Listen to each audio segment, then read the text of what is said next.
একটা ছোট গ্রাম। গ্রামের শেষ মাথায় একটা পুরনো বটগাছ। সবাই একে বলে ভূত গাছ।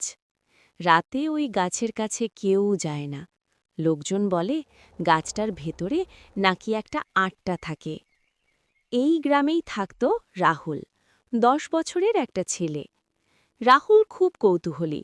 ভূতের গল্পে সে ভয় পায় না, বরং জানতে চায় ভূত আসলে কেমন। একদিন বিকেলে রাহুলির ছাগলটা হঠাৎ করে গাছটার দিকে দৌড়ে যায়। সূর্য তখন ডুবছে, চারদিক অন্ধকার হয়ে আসছে। ভয় পেয়েও রাহুল ছাগলের পেছনে পেছনে চলে যায়, সোজা ভূত গাছের নিচে।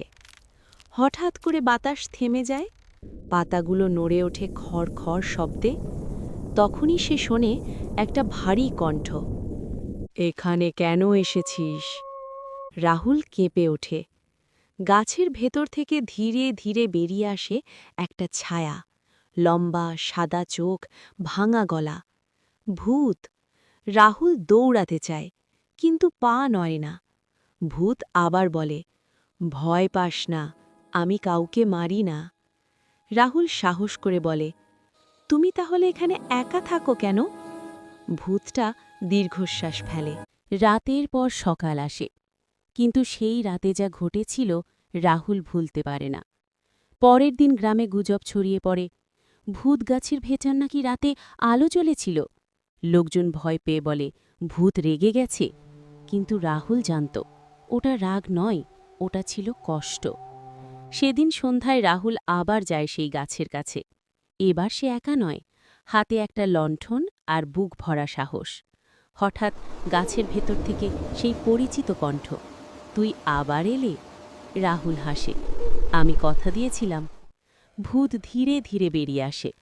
আজ আর তার চোখ ভয়ঙ্কর নয়, ক্লান্ত আর ভাঙা। ভূত বলে, গ্রামের লোকজন আমাকে পাথর মেরে তাড়িয়েছিল, মরে গিয়েও শান্তি পায়নি। রাহুল জিজ্ঞেস করে, তুমি কি ন্যায় বিচার চাও? ভূত মাথা নাড়ে, আমি চাই কেউ সত্যটা জানুক। পরের দিন রাহুল গ্রামের বুড়ো কাকাকে সব বলে। বুড়ো কাকা চুপচাপ শোনে, তার চোখ ভিজে যায়।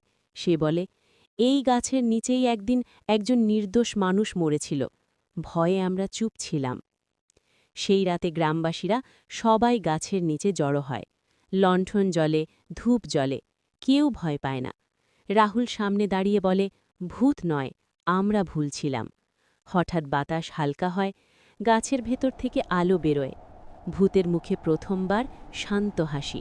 সে বলে, আজ আমি মুক্ত। আলো ধীরে ধীরে আকাশে মিলিয়ে